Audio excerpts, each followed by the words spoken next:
ನಮಸ್ಕಾರ ವೀಕ್ಷಕರಿಗೆ, ND plus ವಾರ್ತೆಗೆ ಸ್ವಾಗತ.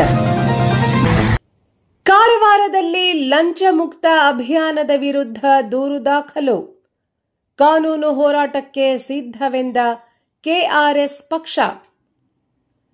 ಕಾರವಾರದ ತಹಶೀಲ್ದಾರ್ ಕಚೇರಿಯಲ್ಲಿ ಜೂನ್ 25ರಂದು ಕರ್ನಾಟಕ ರಾಷ್ಟ್ರ ಸಮಿತಿ ಪಕ್ಷ ಹಮ್ಮಿಕೊಂಡಿದ್ದ ಲಂಚ ಮುಕ್ತ ಅಭಿಯಾನದ ವಿರುದ್ಧ ದೂರು ದಾಖಲಿಸಲಾಗಿದೆ. ಈ ದೂರಿನ ವಿರುದ್ಧ ಕಾನೂನು ಹೋರಾಟ ನಡೆಸಲು ಕೆಆರ್ಎಸ್ ಪಕ್ಷ ಸಿದ್ಧವಾಗಿದೆ ಎಂದು ಪಕ್ಷದ ರಾಜ್ಯ ಸಂಘಟನಾ ಕಾರ್ಯದರ್ಶಿ ಎಲ್ ಜೀವನ್ ತಿಳಿಸಿದ್ದಾರೆ. ನಗರದ ಜಿಲ್ಲಾ ಪತ್ರಿಕಾ ಭವನದಲ್ಲಿ ಸುದ್ದಿಗೋಷ್ಠಿ ನಡೆಸಿದ ಜೀವನ್, ಕೆಆರ್ಎಸ್ ಪಕ್ಷದ ಉತ್ತರ ಕನ್ನಡ ಜಿಲ್ಲಾ ಘಟಕವು ತಹಶೀಲ್ದಾರ್ ಕಚೇರಿಯಲ್ಲಿ ಸಾರ್ವಜನಿಕರು ಎದುರಿಸುತ್ತಿರುವ ಸಮಸ್ಯೆಗಳು, ಕಚೇರಿಯ ಅವ್ಯವಸ್ಥೆ ಮತ್ತು ನೌಕರರು ನಿಯಮಗಳನ್ನು ಉಲ್ಲಂಘಿಸುತ್ತಿರುವ ಬಗ್ಗೆ ಪರಿಶೀಲಿಸಿತ್ತು. ಈ ವಿಷಯಗಳನ್ನು ಸರಿಪಡಿಸುವಂತೆ ತಹಶೀಲ್ದಾರ್ ಅವರಿಗೆ ಮನವಿ ಪತ್ರ ಸಲ್ಲಿಸಲಾಗಿತ್ತು. ಈ ಸಂಪೂರ್ಣ ಅಭಿಯಾನವನ್ನು ಫೇಸ್ಬುಕ್ ಲೈವ್ ಮೂಲಕ ನೇರ ಪ್ರಸಾರ ಮಾಡಲಾಗಿತ್ತು ಎಂದು ಅವರು ವಿವರಿಸಿದರು. ಆದರೆ ತಹಶೀಲ್ದಾರ್ ಅವರು ತಮ್ಮ ಅಧೀನ ನೌಕರರೊಂದಿಗೆ ಪ್ರತಿಭಟನೆ ನಡೆಸಿ ಜಿಲ್ಲಾಧಿಕಾರಿಗೆ ದೂರು ನೀಡಿದ್ದಾರೆ. ಜಿಲ್ಲಾಧಿಕಾರಿಗಳು ಸಹ ಪೊಲೀಸರಿಗೆ ದೂರು ನೀಡಲು ತಿಳಿಸಿದ್ದಾರೆ. ತಹಶೀಲ್ದಾರ್ ನೇತೃತ್ವದಲ್ಲಿ ಕಂದಾಯ ಇಲಾಖೆಯ ನೌಕರರು ಯಾವುದೇ ಅನುಮತಿ ಪಡೆಯದೆ ತಮ್ಮ ಕರ್ತವ್ಯದ ಸಮಯದಲ್ಲಿ ಪ್ರತಿಭಟನೆ ಮಾಡಿದರೆ ಅದು ಕಾನೂನು ಉಲ್ಲಂಘನೆಯಾಗುವುದಿಲ್ಲವೇ ಎಂದು ಜೀವನ್ ಪ್ರಶ್ನಿಸಿದರು. ಅಲ್ಲದೆ ನೌಕರರ ಪ್ರತಿಭಟನೆಯಿಂದ ತಾಲೂಕು ಕಚೇರಿ ಖಾಲಿಯಾದಾಗ ಸಾರ್ವಜನಿಕರಿಗೆ ಆದ ತೊಂದರೆಗೆ ಯಾರು ಹೊಣೆ ಎಂದು ಅವರು ಪ್ರಶ್ನಿಸಿದರು. ಜಿಲ್ಲಾಧಿಕಾರಿಗಳು ಈ ವಿಷಯದಲ್ಲಿ ಕೆಆರ್ಎಸ್ ಪಕ್ಷದ ವಿರುದ್ಧ ದೂರು ದಾಖಲಿಸಲು ಪ್ರಚೋದಿಸಿರುವುದು ದುರದೃಷ್ಟಕರ ಎಂದು ಜೀವನ್ ತಮ್ಮ ಅಭಿಯಾನದ ವೇಳೆ ಸಾರ್ವಜನಿಕರಿಗಾಗಲಿ ಅಥವಾ ಸರ್ಕಾರಿ ನೌಕರರಿಗಾಗಲಿ ಯಾವುದೇ ರೀತಿಯಲ್ಲಿ ಕರ್ತವ್ಯಕ್ಕೆ ಅಡ್ಡಿಪಡಿಸಿಲ್ಲ ಎಂದು ಸ್ಪಷ್ಟಪಡಿಸಿದರು. ಭ್ರಷ್ಟಾಚಾರ ಮತ್ತು ಪಾರದರ್ಶಕತೆ ಕುರಿತು ಪ್ರಶ್ನೆಗಳನ್ನು ಎತ್ತಿದಾಗ ಅಫಿಷಿಯಲ್ ಸೀಕ್ರೆಟ್ಸ್ ಆಕ್ಟ್ 1923 ಉಲ್ಲೇಖಿಸಿ ಬೆದರಿಸುವುದು ಸರಿಯಲ್ಲ ಎಂದು ಅವರು ಖಂಡಿಸಿದರು.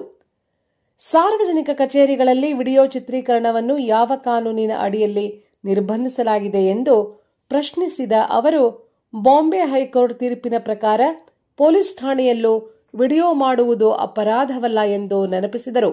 ಶಾಸಕ ಸತೀಶ್ ಸೈಲ್ ಅವರು ಮಾಹಿತಿ ಹಕ್ಕಿನಡಿ ಮಾಹಿತಿ ಪಡೆಯುವಂತೆ ನೀಡಿದ ಸಲಹೆಗೆ ಪ್ರತಿಕ್ರಿಯಿಸಿದ ಜೀವನ್, ಅಧಿಕಾರಿಗಳು ತಮ್ಮ ಕ್ಷೇತ್ರದಲ್ಲಿ ಜವಾಬ್ದಾರಿಯನ್ನು ಸರಿಯಾಗಿ ನಿರ್ವಹಿಸಿದರೆ ಕೆಆರ್ಎಸ್ ಪಕ್ಷ ಇಂತಹ ಅಭಿಯಾನಗಳನ್ನು ಕೈಗೊಳ್ಳುವ ಅಗತ್ಯವೇ ಇರುವುದಿಲ್ಲ ಎಂದು ಹೇಳಿದರು.